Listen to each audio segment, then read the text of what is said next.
Welcome to Death and Aliens, an in-depth look at horror and sci-fi TV from two friends who vaguely know what they're doing. I'm MK, And I'm Courtney. and how are you? So here's the thing. It's been a rough day. So I'm going to talk about all the things that make me happy and bring some positivity into this day of ours. Um, I've talked about before in the past that I work with a nonprofit called Unseen Artists, and we are struggling because there's only a few of us on the board, it's a lot of work to run a nonprofit, and I am not even doing the majority of the work. I'm technically just a secretary and there for meetings, like Right. still a lot of work. And we're finally doing some things. We started booking some events and like talking with playwrights and helping other people get paid to like work on their plays and do workshops and stuff. We had a call yesterday with a playwright we've been wanting to talk to for ages. Like they had submitted their work to us and we read through it and like, took notes or whatever. And we finally had a meeting yesterday and it just went so well. And we've already we're booking a workshop for January, and like then we're gonna do some, I think, fundraisers in the spring. And it's a lot of work, but it's like it's worth it, because then in the end, like I know we're gonna be able to, like, because that was like one of the first things they asked. Of course, they were like, how much is this going to cost me? Like, like I know I'm still, like, they're still in grad school, they're still working on other stuff, and we're like, that's the whole point, is like we want like creative people to stop having to just like pay out of pocket just because they're still creating it. Like we want people to like be able to like earn on it. So Awesome. yeah, so I'm very excited about that. And to tie everything back into our podcast, as I am so thrilled to do. There's a new movie coming out in 2023. At work today, I just worked on the film production schedule, and because we do like cold pitches and stuff to films, so I was going through the new films, and it's been formally announced, so I'm not like ruining anything. It's on IMDb and everything.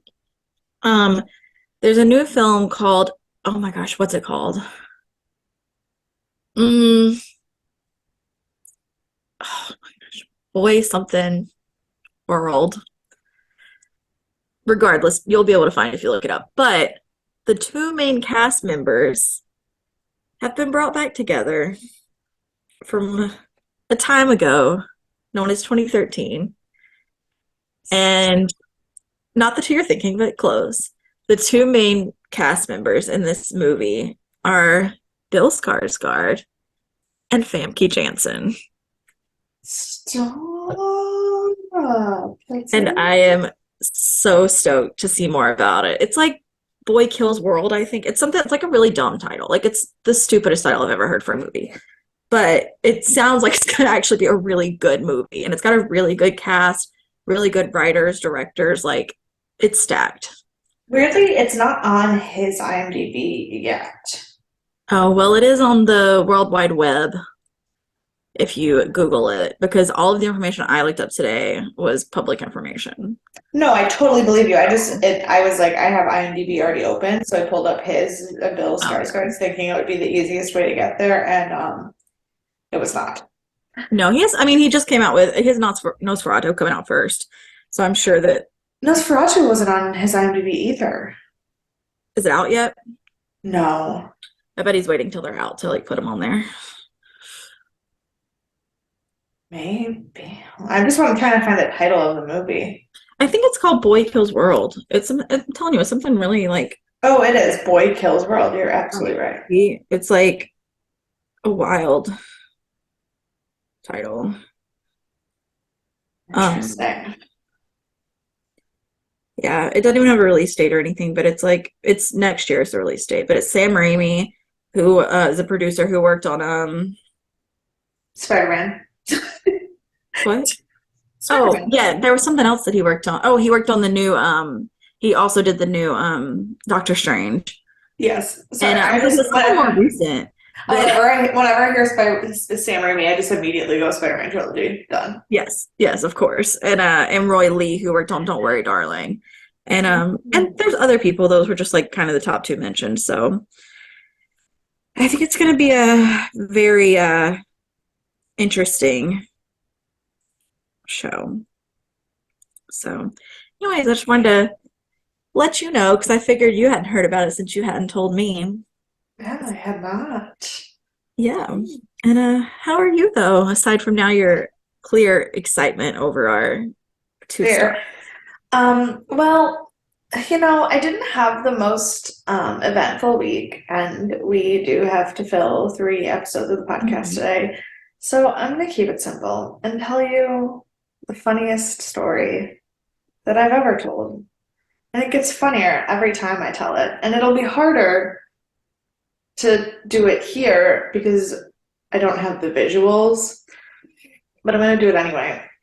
Okay. And mostly I'm gonna do it because then when we do have a Doug on our podcast eventually, it will Ooh, it Doug will be. secrets. Hashtag Doug secrets. So on Thursday, there was a Thursday night football game, and there were gonna be 5 of us watching the game. And so we were ordering from this pizza place. And Doug was like, I feel like we can't just have pizza and wings. I feel like meals need to have a third thing and also vegetables. So let's get a First of all, salad. he's wrong, but fine, continue. He was like, not like when I'm eating by myself, but like when I'm hosting. Like my mom, like has always like there's got to be Mhm. multiple components. I was like, okay, whatever. So he's like, I'm gonna order the salad. Great. And he looks at their menu, and their menu has 3 different sizes of salad. One is labeled 1 to 2 people.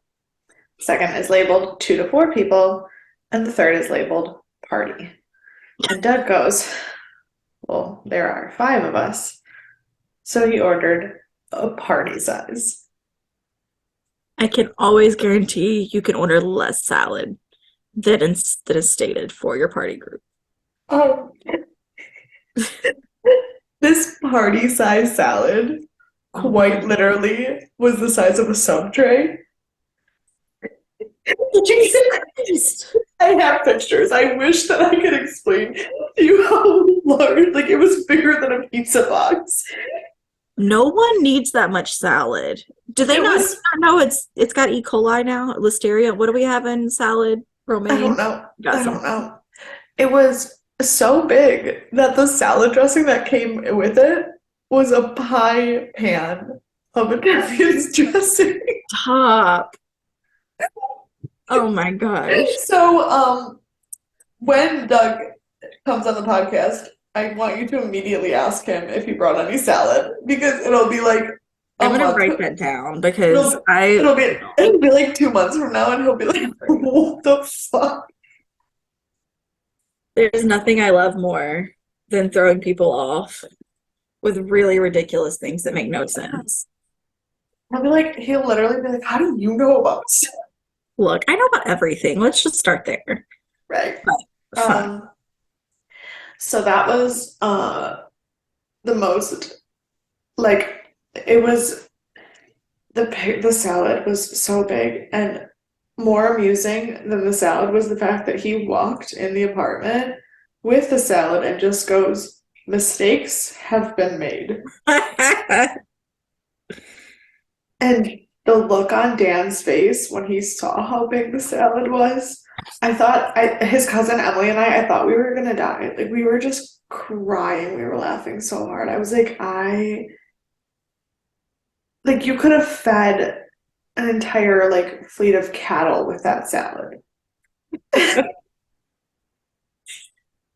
why you don't order salad from pizza places. You just get the pizza, you get the wings, and then you get the cheese sticks. That is your salad, is your cheese Well, stick. okay, Dan makes homemade pizza. So Dan made pizza, and we just needed wings and also a vegetable. Why?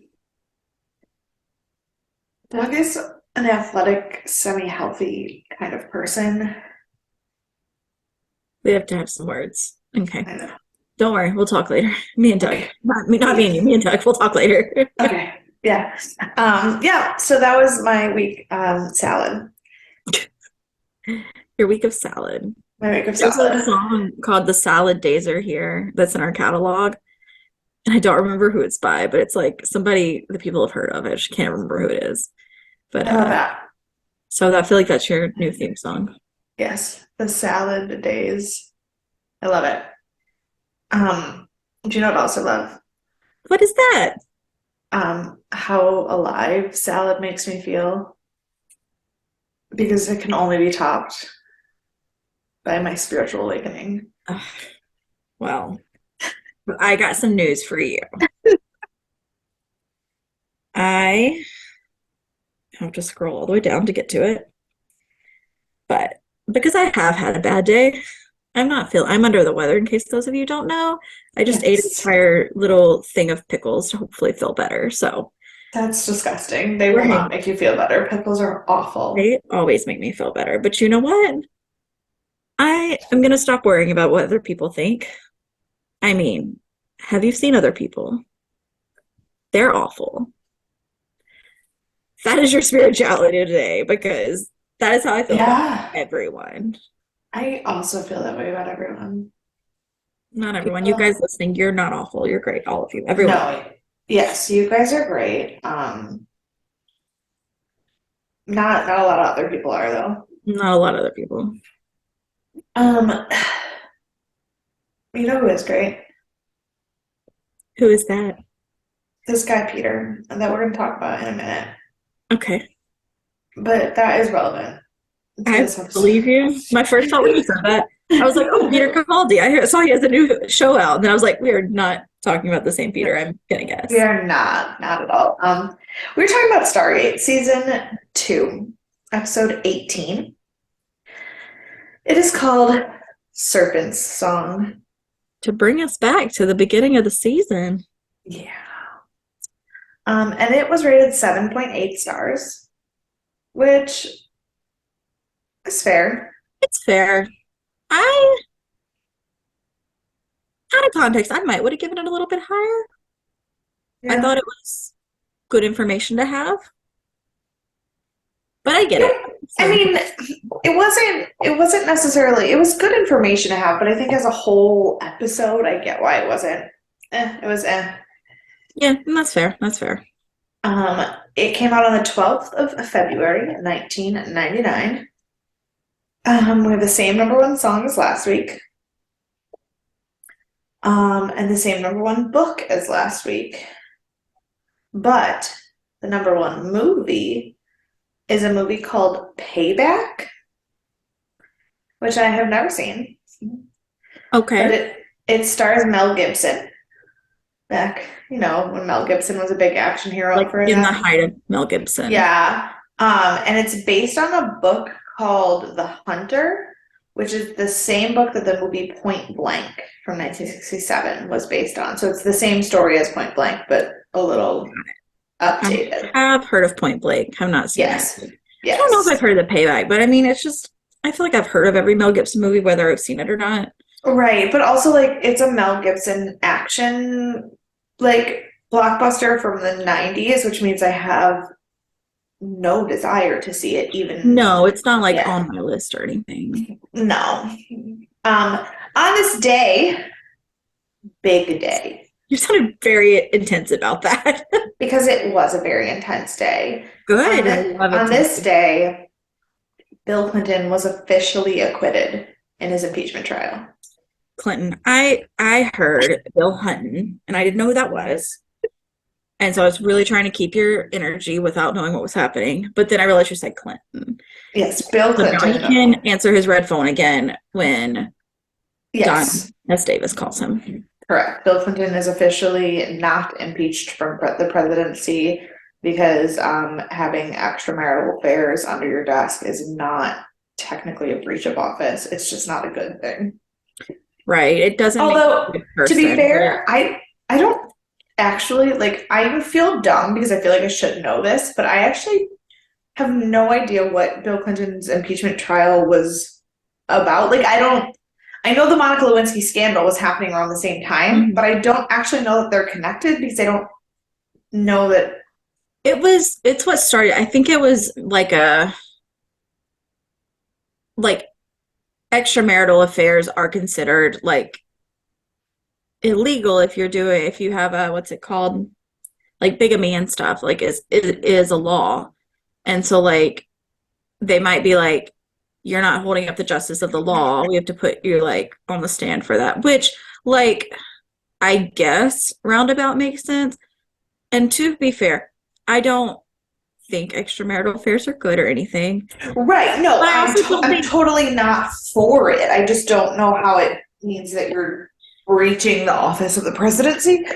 right. The only thing I could think of, but coming from like a legal standpoint, not from like Okay. a presidential standpoint, I guess, like you really shouldn't like sleep with your employees and like stuff like that. It's like that feels like an issue, but I don't know if that Oh, was that the actual claim? no, the actual claim, the specific charges were lying under oath and obstruction of justice because he, in the scandal, lied and did a bunch of shady shit to try to hide the affair. And that was actually what he was Because he said I did not have relations with that woman.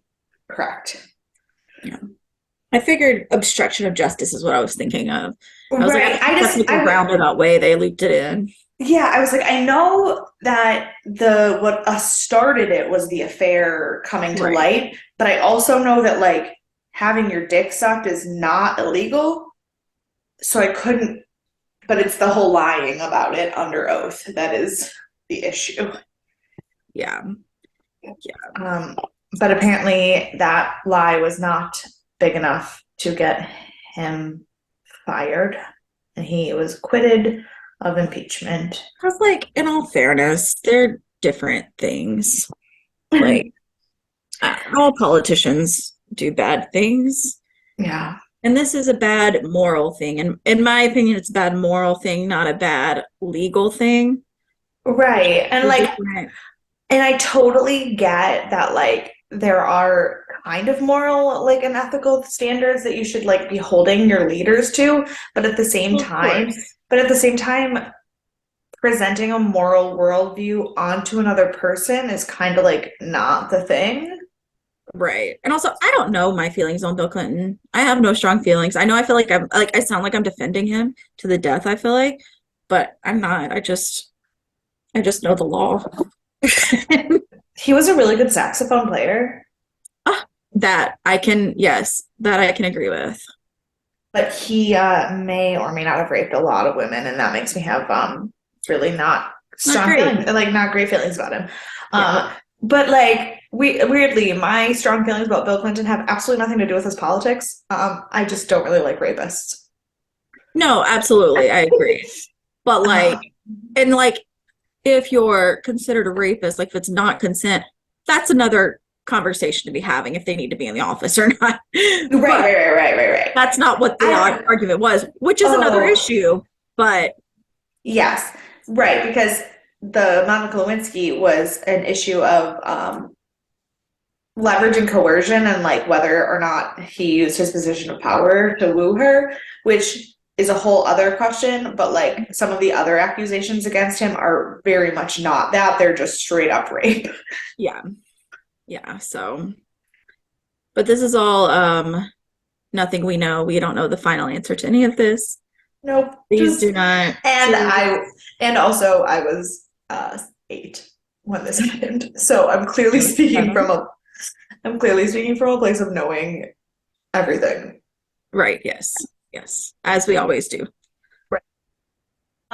This episode of Stargate, things that I do actually know what I'm talking about, was We directed still don't, but it's fine. by Peter DeLuise. Has he directed before, or has he directed other things we've seen before? He has directed other things, but actually, here's the thing. He hasn't. I just looked through his IMDb and to try to figure out why I feel like I've already talked about him, because I do feel like I've already talked about him, but I can't find what we would have I talked definitely about know him his name. about. Right. Well, and here's the thing. You do know his name because you definitely know his name because he's not a not famous person. Um, but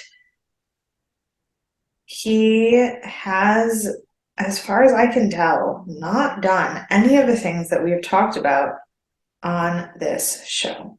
Hmm. It says he was an actor on Stargate SG-1. Is this the guy that was in the flashback episode? No, he has not been on the show yet. He is an actor in Stargate SG-1, but he has not been on the show yet. Mm-hmm. He Nope. Like I looked through everything that he acted and everything that he directed and everything that he wrote, and he has nothing on here that would have led us to talk about him previously. Interesting. And yet, we feel very strongly that we've mentioned his name. Absolutely. I know him, and I cannot tell Yes. you. Well, and here's the thing. You do know him. He's Peter DeLuise. Um, First of all, he had a few directing things before this, but this is his first episode of Stargate. Mm-hmm. He is the person who has directed the most episodes of Stargate. He directs 56 episodes total, acts in 27, has directed and written for Stargate SG-1, Stargate Atlantis, and Stargate Universe. He's a big deal for Stargate. Yeah. He has been in a absolute shit ton of Hallmark movies. Mm-hmm. Mm-hmm. He's more well known as an actor. Also, he is from one of those really intense, but nobody realizes how intense it is, Hollywood families. His dad was a very famous comedian, and he has two younger brothers who you definitely What's his know. dad's name? Carl? No, Dan? I don't remember what his dad's name. He was a comedian that I looked up and I go, oh yeah, that's cool. But I don't know him because I don't really know old time stand-up comics. His brothers, which is why I think you're thinking that you know Dom him. DeLuise is his dad. Dom, okay, yeah, I don't know. Yes. He's a comedian. I'm familiar. Yes, please continue. That might be why I know his name, because Yeah. Dom DeLuise. Okay, well, I don't know Dom DeLuise. That's fine. I mean, I know his face. Like I look at him and I go, yeah, I'm sure I've seen that. I do also know that he is a voice actor in movies that I've seen, but that doesn't help me with his face. Mm-hmm. But also, I'm trying to think if his father did anything that we would have talked about. No, I think I just know him from like The World. Okay. I know a bit about stand-up comedy. I go through phases of stand-up comedy. That's totally fair. Yeah, so he also has two brothers. He has two younger brothers. His younger brother, one of them, is the dad from Wizards of Waverly Place. I love him. And the other one is plays Andy Sipowicz Jr. in NYPD Blue, which doesn't mean as much to you, but the character that you would know him from is TJ from Gilmore Girls, like Luke's brother-in-law. Yes. Yes, I'm familiar. Yes. So the dad from Wizards of Waverly Place, TJ from Gilmore Girls, and this guy are brothers. And their dad is Dom DeLuise. Correct. Yes, this all is very fun, which makes me very excited about the future of Stargate. Yes. So that's why I was like, we're gonna talk about Peter. Peter's very important. And even though I was like, no, we haven't talked about him, but you absolutely know him. That was not a for Yes, sure. I am familiar. The author, the writer for this episode is Catherine Powers. Returning, yep. And we have no guests to talk about. Because every single person credited in this episode, even the like one-off kind of people, have already been talked about. Oh. So we do our best. We do our best. But you know, it's okay because we talked about Peter DeLuise, and That's fine. Yes. Yeah, I'm happy to have him because I'm happy to have him. he's around. He'll be around for quite some time. Welcome to the team, Peter, our Yes, friend. our friend. I wish. Maybe he'll be our friend one day. We'll be our new Um, roommate, Joel Elephante. this episode starts with another one of our weird ass openings of spaceships that I was like, why is this happening again? Yeah. Um, So, man. uh, but of course, as we're seeing these weird spaceships, we do also see a gold pyramid. So it's like, oh, okay, cool. That checks out. Hmm. I hate it, but it checks out. Right. And then we go to SG1, who's waiting on a planet to meet up with the Tok'ra, who have apparently sent them a message. And they're like 96% sure it's the Tok'ra because nobody else would have known how to send them this message. But Right. also, it was just straight up coordinates with no other message. So that seems like a choice to Why not? follow that. Right. Like, that seems like a choice to just go with that. Right, right. Um, so they're standing there talking about that, and then Teal'c hears a noise, and something appears in the sky above them, and it is a gold death glider that is being actively shot at while it's falling near them. Yeah. So all good things. 10 out of 10 starting off. All good things, yes. Not one question mark. Yes, no. Uh, so it crashes, and they follow the crash because again, choices have been made. Right. Look, if you're already following some coordinates that you've gotten from nowhere, you may as well figure out what's going on once you get there. And the crashed death glider contains Apophis, I who literally rewound this scene like 4 times while I was watching it because I was like, what is happening? What is happening? It was like I just um like couldn't wrap my head around it. and Apophis is there and he is basically dying. Yeah, very much so, yes. And then we get the credits. Well, he asked them to help him, and I'm like, Oh, excuse me, sir. oh yeah, yeah. Excuse me, sir. You have tried to kill them all, and you have stolen their children, friends, and their wives, and you now want them to save you? Yeah.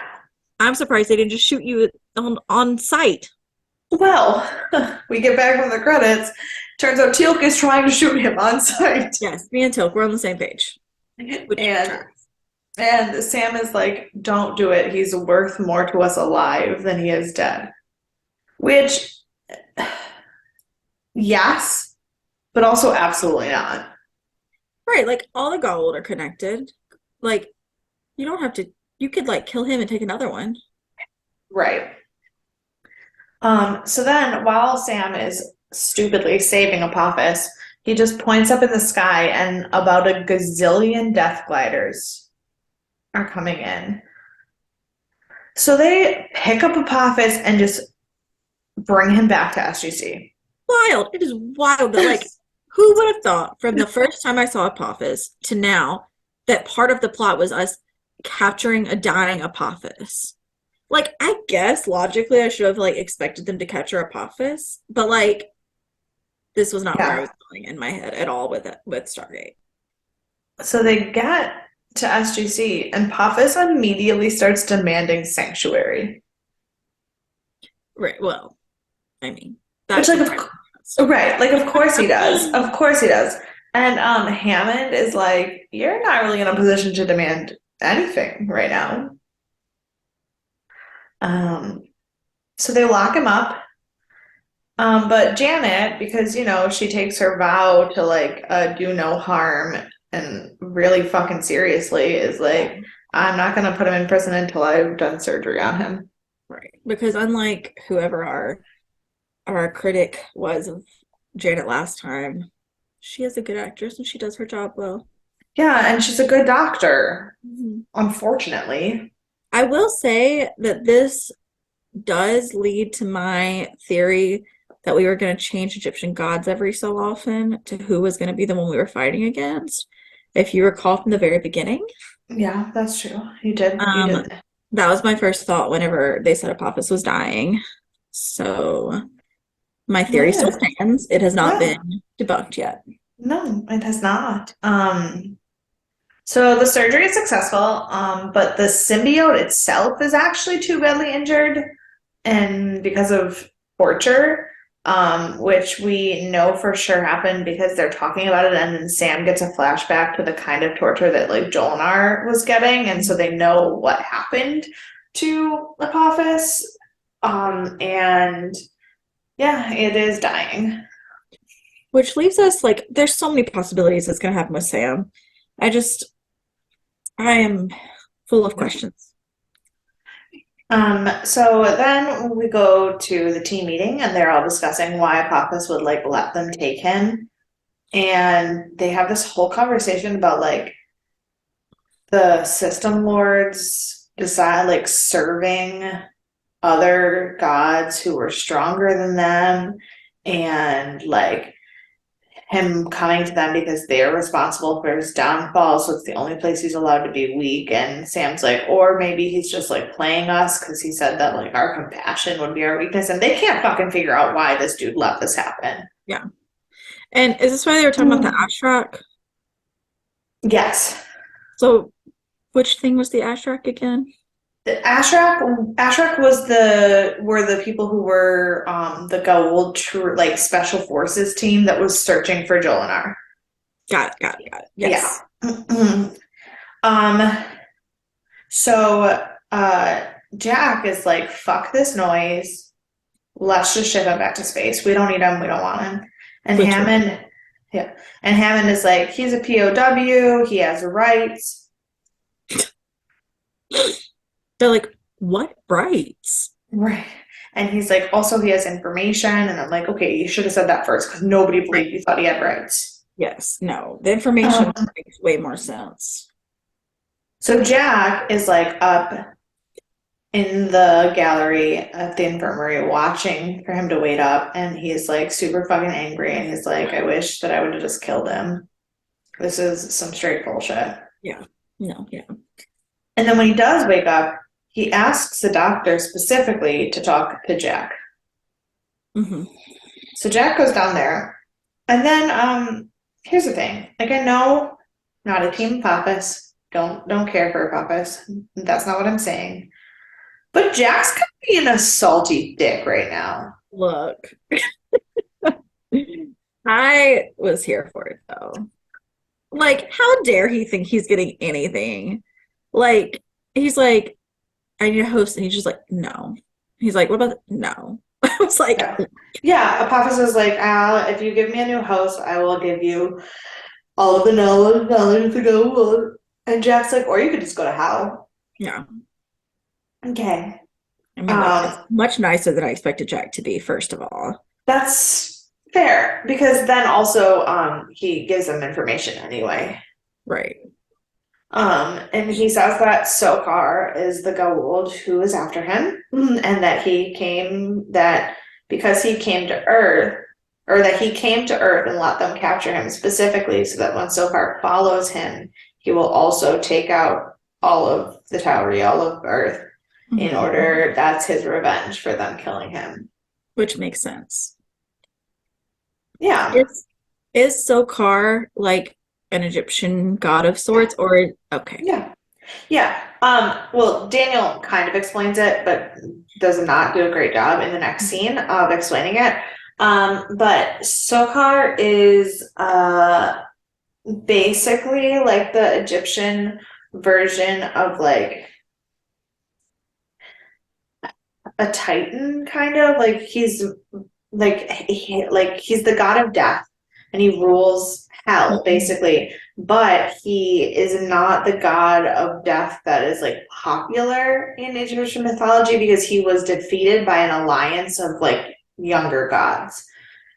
Got it. Okay. I see. I'm never sure. I start out by assuming that everyone that's mentioned is in a real myth of sorts, and Yeah. it wasn't just made up for this show, but I always like to just clarify.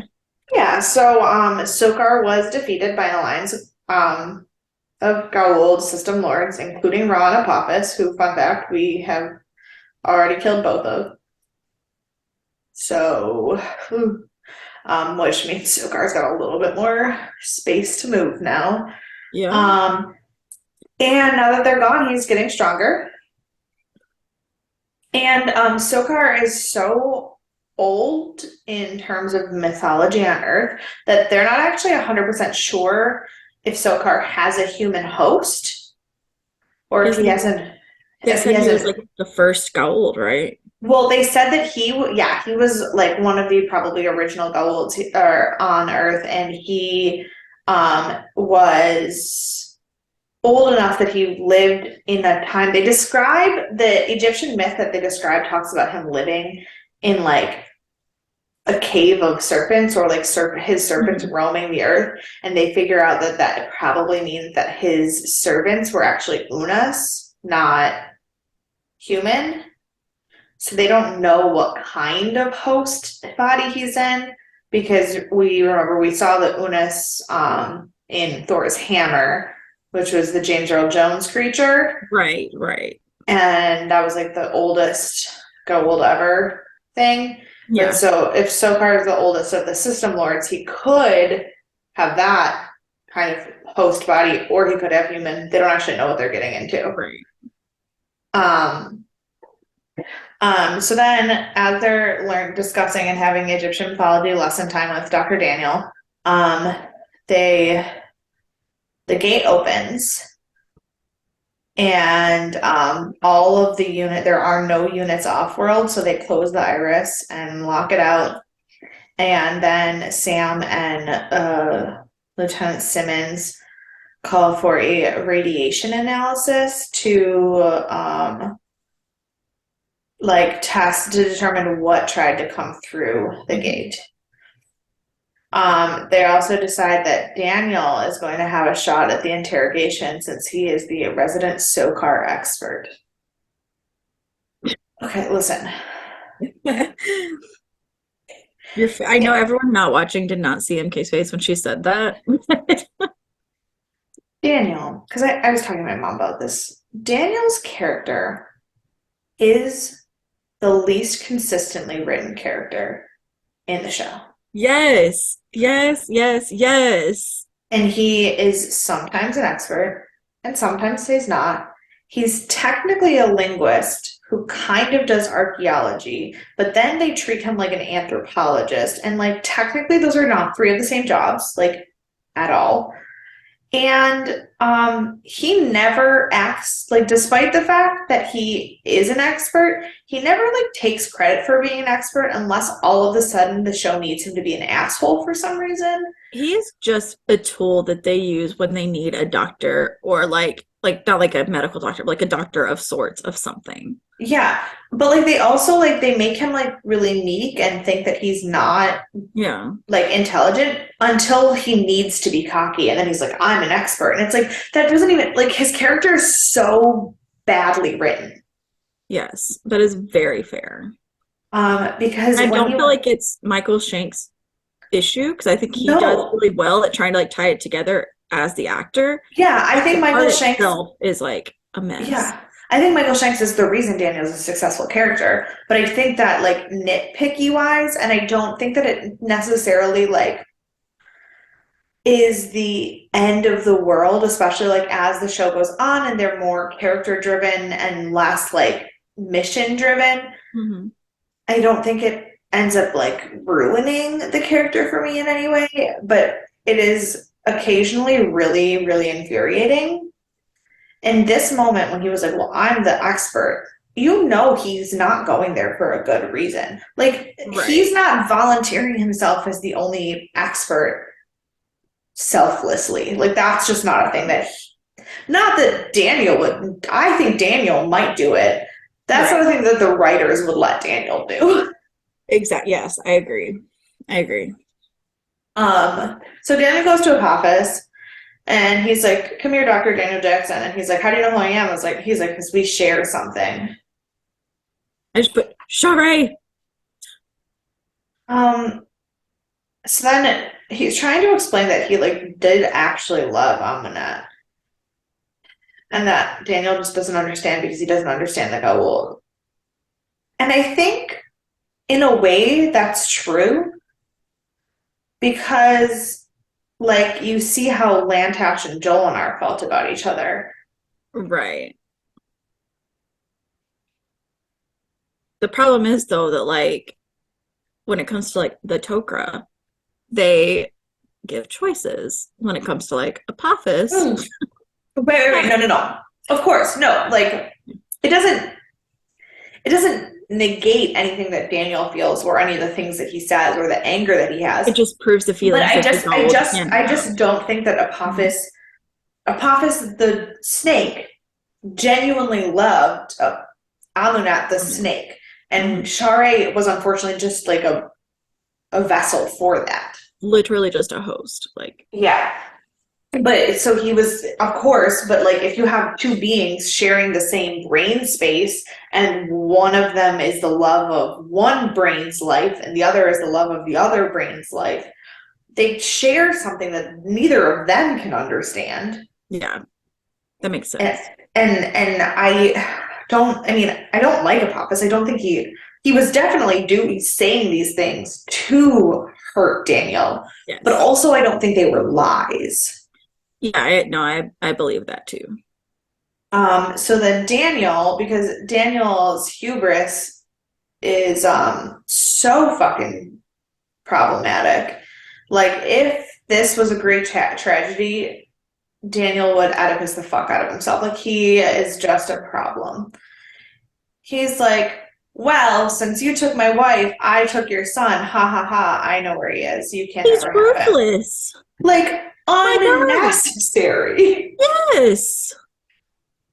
Like he's the probably the nicest one out of all of them. Like the least military at least.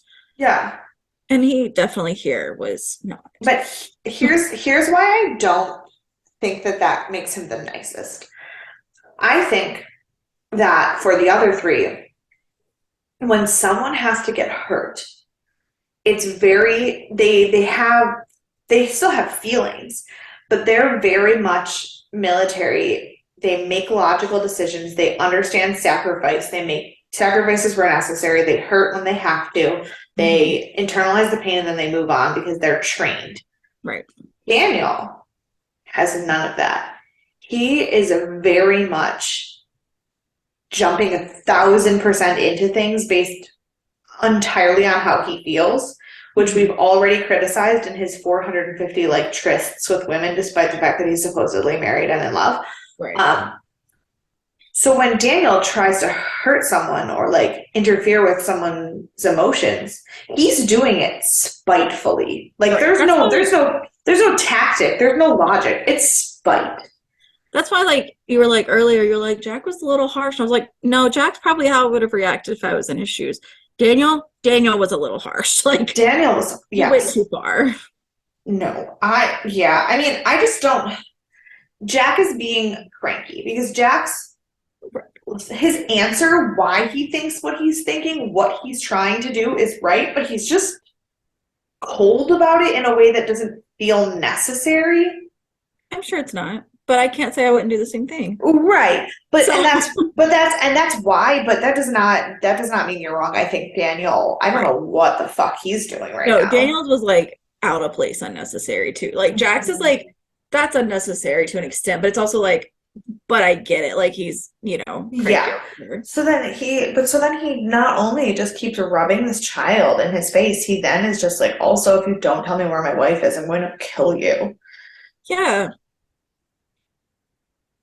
And like he starts to freak out, and thank fucking God for Sam because she pops in at the right exact moment and is like, "Hey, can you stop that? Because the signal that came through the gate room was the Tok'ra, and they are on their way here." Our friends were trying to come through. Yes, our friends were trying to come through. So they let the gate open, and it is our friends Martoof Our comes two there. I was And very excited about this. I love Martooth. Martooth comes there and to warn them that they do need to return Apophis immediately. Post haste. Post haste. They have a little debrief, and Martooth says that now that Jacob is living amongst them, they have a better understanding of the SGC and what they're doing and why they're doing it and how what their tactics are and what their like technology is and everything. And he appreciates them and understands where they're coming from, but taking Apophis was a mistake. Yes. And so Jack tells them, like, yes, we are aware. Here is what had happened. We know that now. Right. But So then Martooth lets Lantash speak. And Lantash is like a little pissed. just a little. Just a little. He's like, you are in extreme danger. You're going to ruin this whole planet. You're being stupid. You have no idea what you've gotten into. Your technology sucks. You suck. Just like kindly, but like very aggressively. Right. Yes. You are wrong. And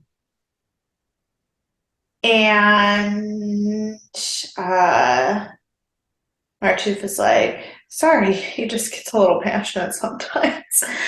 And honestly, that moment, I know it wasn't supposed to be funny. It wasn't really like played for laughs, but it felt like how I described a conversation that must have happened right before I ate. Like, sorry, I don't know who that girl was.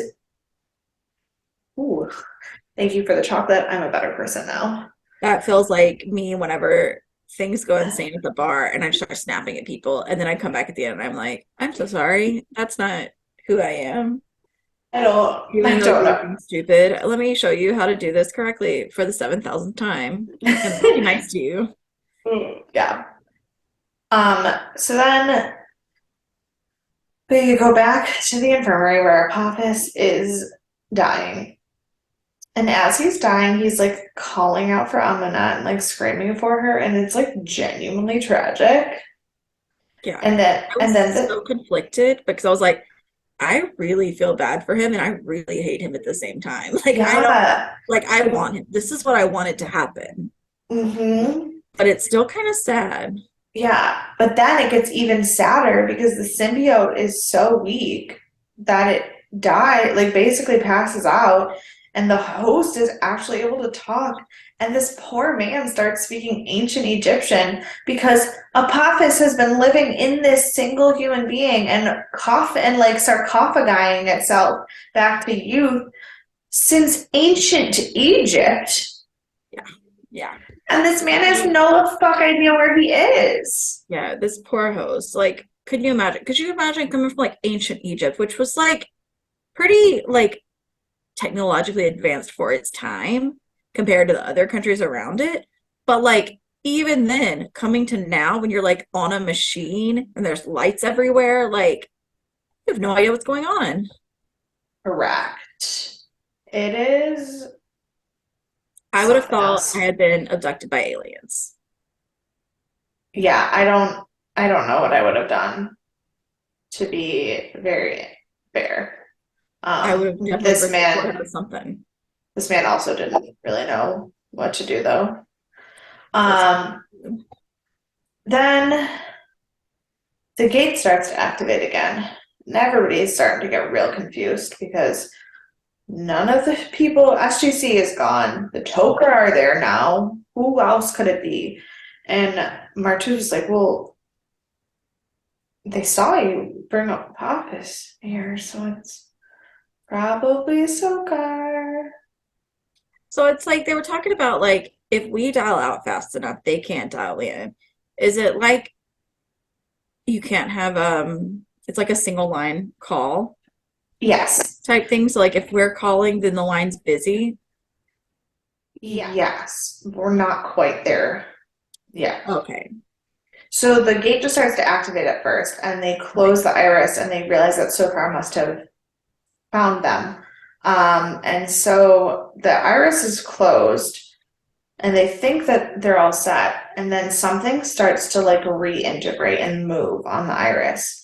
And they realize that Sokar is firing some sort of particle accelerator at the iris, which is heating it up enough to like reintegrate on the other side of the iris. Wild. Wild. And like the sciencey of the science fiction. Yes. And then the voice of Sokar says that he will destroy them for taking what is his, and then the iris begins to like heat up super fast. Sam says that they can probably sustain the wormhole for about 38 minutes. But then once they do that, they can just call back over and over and over again. So Hammond is like, let me call the president because I don't know what the fuck to do now. Well, he's free. That's true. He is not going to jail. So they go to ask Apophis about the particle beam because who else would they ask? And Apophis is like, I'm not talking to you with Teal'c here. He's a traitor and I hate him. Like, okay, this is the time to be petty. Right. And unfortunately, then Teal'c decides, you're right, it is the time to be petty. And Teal'c starts like rubbing the fact that he is free and that Chulak is free and that the Jaffa will all be free and that Apophis is dying and will never be able to control them again, like in his face. And Apophis is like, yeah, but you still need the symbiote in your pouch to survive. You'll never be free. We still own you. And so Dr. Frazier comes to like give him some more morphine, and Teal'c's like, no, let him suffer. And Janet's like, no. Yeah, she's like, maybe not. I'm gonna just do my job here. Right. Then they decide that the answer to the Goa'uld or to Sokar being able to call in is that they're going to have to dial out and hold the wormhole open from their end so that Sokar can't call back in. But he dials in faster. So how does this work? They said they have the 38-minute time frame. And yes. So if they miss the 38 minutes, they have to wait another 38 minutes. I don't really understand how this time frame is. Okay, so basically the wormhole opens on Sokar's end. He's able to hold that wormhole open for 38 minutes, and then he can't, because of physics and string theory and stabilization, it can't stay open. It's a very specific time. Yeah, I don't know. Okay. They discovered that it was 38 minutes at some point earlier in season 2 where they tried to push it for as long as they could and figured out that 38 minutes was the longest it would stay stable. You're right, it is a very specific time. I could not explain why that number was chosen. That's what it is. It just has been set up that way before and it is still that way. Correct. Fine. So then the wormhole closes, and so now it's this, and they're trying to open it on their end before he can open it on theirs because it can only be open on one end. Right. So then, but he does it faster. It opens on his end, and now the wormhole is going to stay open for as long as he can keep it stable, which is 38 minutes. Right. So that means that they now have 38 minutes to try to figure out how to make sure that they can open it faster than he does the next time. Yeah. The biggest problem is that the gate room has now heated up to 130 degrees Fahrenheit, which means the metal on the gate itself is like hella hotter than that. Right. So the president has declared that they are to cease all medical intervention and send Apophis back through the gate because the risk of Sokar coming in and destroying the earth to get him back is too great. Which, like, fair. If it was just some random prisoner of war, I might be like, they don't really deserve that, but it's Apophis. Like, right. But we'll get into that too, though. So, Apophis's host is awake and miserable and, like, said that he, like, has been living in a nightmare for so long and he thought that he would, like, awaken from this nightmare, but he's only like waking up to die again, and like he's so sad. That's So like very sad. it was so sad. So then Daniel says that he's gonna like do ancient rites to like help him. And at the same time, Sam and Simmons are trying to figure out how to open the wormhole, but the computers are starting to crash because the heat is too high. Um, and Also, Apophis, like, and the like costuming department, I guess, they did do yeah, a good job for 99 of aging him up. Because at first I didn't yes. realize they were aging him up that quickly until it was like in it. And I was like, oh, Hmm. they've done this like subtly enough that it wasn't Yeah, it was really, really good. Mhm. Then Apophis is like begging for a host because he's like afraid of actually dying. And the Goa'uld itself does die, and the host doesn't. So like that's a mess. And then Sam and Graham are like opening the gate while Daniel is performing this weird Egyptian last rites to send a soul back to Egypt. And he's got this weird statue, and then the statue glows funny. And I don't know if that was supposed to be that or if it's just bad camera lighting. I was like, is this supposed to mean something? But I don't think it does. Um, and then the gate is finally open, and so Teal'c carries the body and sends it through the gate. Which made an And awful squish sound. yeah, it was weird. I was like, this is a strange sound effect. It like completely took me out of like, oh, this is so sad. I was like, this is weird. Yeah, and then Martouf is like, well, it'll be fine because um Sokar will just use the sarcophagus to bring him back to life so that he can torture him. And then everyone is kind of like upset about that. And Martouf's like, but isn't that what he deserves? And it kind of shows that like even though the Tok'ra are like the good guys, they still have a very inhuman way of looking at Yeah. things. Because like I would have sent him back rather than keep him and have our world destroyed. But like once he died, like I just let it Once die. he died, just let it be done. Exactly. He's already dead. We don't need to do it again. Especially because the thing that is going to feel the pain isn't the Goa'uld, it's the host with this Right. poor man. Ugh. So then they have a little moment where uh, Martouf gives them a Tolan, which is a way to communicate with them even when they're on a different planet. And it's the same thing that they use to communicate with the Nox. And then they give the Tok'ra the garage door opener, and they send them back home, and everything is happy and beautiful with a bow on it, which is weird after that depressing of an episode. Mhm, mhm. And then it just ends. Yep,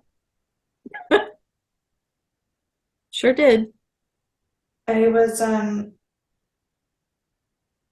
yeah, which is why I get why it's not rated that high because like the Apophis storyline having a bow and like finding out things about Amunat and like finding out the like mention of Sokar, all of this is important, but the episode itself is very weird. It was a little disjointed now that we've like gone through it. Yeah. And there was a lot happening at an unnecessary time. Like we have 4 episodes left. So Yeah. um I after discussions I think 7.8 makes sense. But I would have to agree with you. yeah. Um, who do you want to punch? I would like to punch Apophis. That is probably the only correct answer. Um, I think, because that is the correct answer, that I will have to punch Daniel for just being a little bit of a brat. Yeah. I will say this is the review that I probably feel the strongest connection with. Sorry, because I went to look at trivia, but then also I saw this review. 6 stars. considering the player involved in this episode, it could have been better. Instead, it was quite lackluster, little effects, and trivial conversation. Hmm. That's, yeah. Yeah, I'd have to agree with that. Yeah, I'm gonna punch Daniel just because he got snippy for no reason. Yeah. Who is your MVP? I guess Jack. No one really did anything that really like overwhelmed me. Like they weren't bad, but I don't feel like they really made a lot of big moves. Daniel did, but I was so mad at him by the end that like I don't count him. So like I think Jack, he's the only one who kind of like I felt the same way he felt through most of it, and he did a good job of being like, "You think Daniel should talk? Sure, Daniel should talk." Like he like kind of Yeah, stepped back when he needed to and was there when he needed to be. I think I'm gonna give it to Sam because she just kind of like did her job Yeah, and like stayed out of the bullshit. fair. So yeah. The trivia for this episode, um, there was a pattern on the lower right-hand corner of Apophis's life sign monitor that was actually an oscilloscope representation of a composite video signal. Fantastic. I don't know even know what any of those No, words mean. no. And this episode's title alludes to the phrase swan song, which is an idiom for a final act before death. The Ah, serpent in the title refers to Apophis being the serpent god, so that's why it's serpent song. that makes sense. That makes sense. Yes. I love Uh, that. That's a yeah, good. that's probably more interesting than the episode, to be honest. Yeah. I Um, was gonna say when we were when you were talking about the episode order, I was I kind of like there, especially whenever it gets kind of just like disjointed like this. It's like the titles always seem to kind of flow still. Like yes. we have all the connections between the Serpent's Lair to the Serpent Song, and like, but then also like sometimes the episodes, it's like you did a really great job of naming them for a lot of it, but Yeah, then you didn't do anything else. right. Um, you know what you could do, our dear listeners, though? You could talk to us on the internet. We That's do the love to thing. talk to you. We do love to talk to you guys.